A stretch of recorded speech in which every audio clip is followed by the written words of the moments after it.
Quer duplicar o valor da sua assinatura? Agora assinar o Observador dá acesso a todos os conteúdos e benefícios e ainda há uma anuidade ACP Bronze grátis. Terá vantagens que vão desde plano de saúde gratuito a descontos em combustível. Esta é uma assinatura que vale por duas.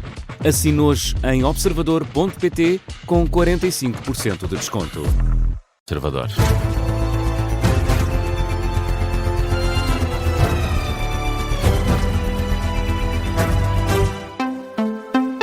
E começamos com as eleições presidenciais. Vários candidatos reagiram na última hora aos esclarecimentos da Procuradoria-Geral da República. Foi detalhado esta manhã que Gouveia Melo não é arguido e que a investigação a esses ajustes diretos na Marinha está numa fase final. Essa informação foi transmitida pela própria Procuradoria-Geral da República ao Observador. Esta manhã, os ajustes diretos na Marinha, feitos entre 2017 e 2020, quando Gouveia Melo era comandante naval, estão sim sob investigação, mas a investigação está já na fase final. Gouveia Melo não é arguido, mas está a correr um inquérito. Marcos Mendes diz que há mais vida para além de Gouveia Melo e aponta os problemas do país como prioridade. O candidato apoiado pelo PSD e CDS está em São Miguel, nos Açores, e aos jornalistas rejeita comentar a investigação do Ministério Público ao adversário, Gouveia Melo.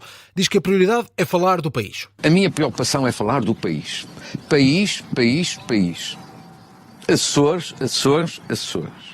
Com toda a franqueza, há mais vida para além de Gouveia Melo, há mais vida para além do Ministério Público e há um país que quer saber o que é que os candidatos presidenciais pensam. E eu estou centrado no país. Acho bem que falem de mim, mas eu falo do país. Luís Marcos Mendes, em registro captado há minutos pela SIC Notícias. André Ventura considera indesejável que só haja investigações em tempo de eleições.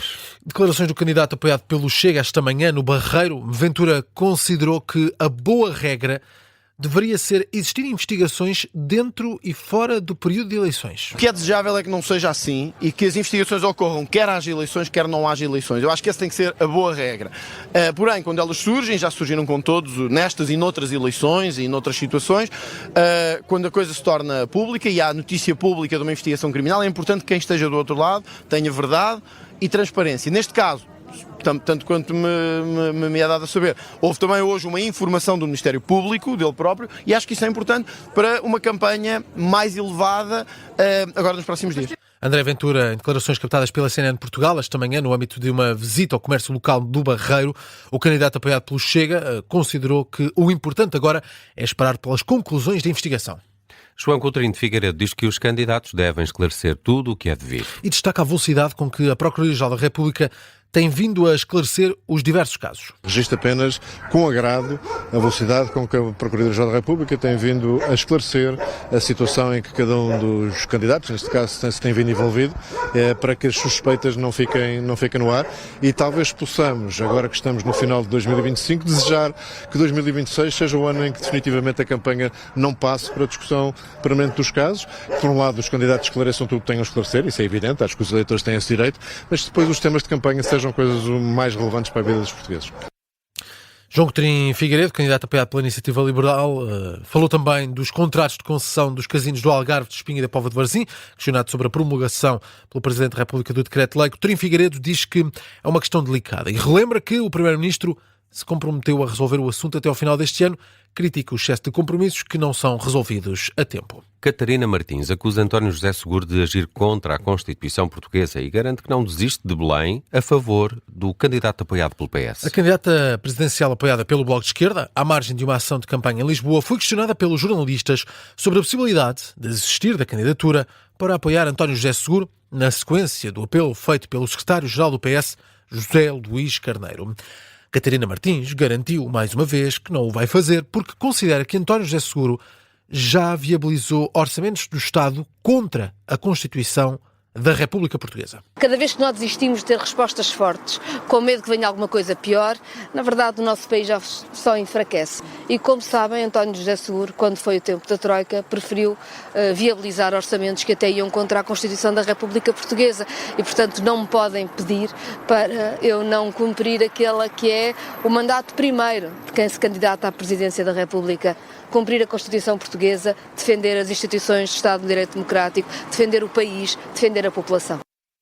Catarina Martins, que nestas declarações aos jornalistas reforçou que a saúde e a habitação são as duas prioridades que têm bem estabelecidas para esta campanha presidencial. Vamos ainda a essa polémica em torno dos boletins de voto. Teresa Leal Coelho, da Comissão Nacional de Eleições, responsabiliza os candidatos excluídos pelo Constitucional pelo arrastar desta situação. E assume que este caso passa uma má imagem do funcionamento do Estado. A substituta do presidente desta entidade foi convidada esta manhã na Rádio Observador e, perante o problema burocrático, aponta culpas aos candidatos que não foram validados pelo Tribunal Constitucional. Quando o Tribunal Constitucional notificou os 3 candidatos não admitidos no dia 19 de dezembro para corrigirem as irregularidades, tinham 48 horas para corrigirem e nenhum corrigiu. Portanto, não houve nenhuma intenção de corrigir as irregularidades.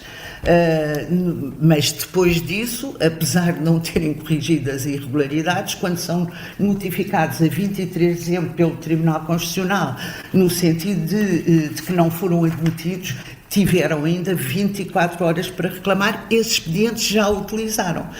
E utilizaram para quê? Para se manterem no boletim de voto. Teresa Leal Coelho diz que não foi possível alterar a legislação a tempo, apesar do pedido da Comissão Nacional de Eleições para o Tribunal Constitucional encurtar prazos para não permitir esta situação, que os boletins fossem impressos sem que fosse tomada uma decisão sobre a inclusão ou não dos candidatos.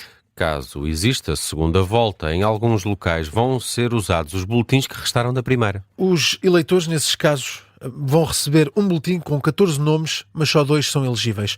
Acontece porque não vai ser possível enviar boletins atualizados a tempo com os nomes dos candidatos que passam à segunda volta.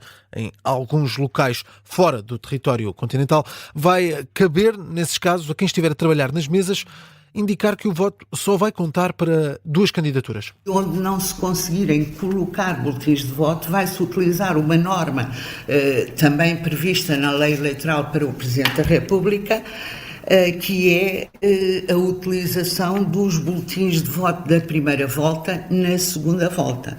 Aí as mesas vão ter que advertir, nos casos em que isso vai acontecer, já disse, são 140 mesas fora de Portugal, as mesas vão ter que chamar a atenção, vão ter que informar os eleitores de que naquele boletim de voto só 2 contarão. Teresa Leal Coelho, esta manhã na Rádio Observador. Ana Catarina Mendes anunciou o seu apoio a António José Seguro e apela a uma mobilização da esquerda. Numa publicação nas redes sociais, a deputada escreve que o próximo ano é crucial para a democracia e defende que é necessário uma esquerda unida. Isso passa pelo apoio à candidatura de António José Seguro na corrida a Belém. Ana Catarina Mendes declara agora apoio a António José Seguro. Vamos ainda a outras notícias em destaque a esta hora. Começamos pela noite da passagem de ano, que vai ser sem chuva, mas o dia 1 vai ter logo chuva no território continental, principalmente na região sul. Isto são previsões do Instituto Português do Mar e da Atmosfera. A chuva começa logo na madrugada do dia 1 de janeiro. O PCP de Vila Nova de Gaia acusou o Executivo da Câmara Municipal de criar dificuldades com a suspensão do apoio nos passos de transporte público para idosos. O PCP considera que a decisão foi repentina e que não houve informação prévia clara. A Comissão de Conselho do PCP em Gaia já reagiu em comunicado e mostrou-se preocupada com a suspensão do programa que participa o passe andante a pessoas idosas. A Câmara Municipal de Matosinhos vai deixar de cobrar taxa turística em dormidas com menos de 4 horas. Esta alteração abrange também estadias em parques de campismo ou de caravanismo de 3 meses ou mais. A medida entra em vigor amanhã. A Rússia diz que o Ocidente deve compreender que as forças russas têm iniciativa estratégica na Ucrânia. Quem o disse foi o Ministro dos Negócios Estrangeiros da Rússia. Numa entrevista à agência de notícias estatal, Sergei Lavrov diz também que a visão do Kremlin sobre a guerra continua igual, sublinha que a posição de princípio permanece inalterada e que a iniciativa estratégica cabe inteiramente ao exército russo.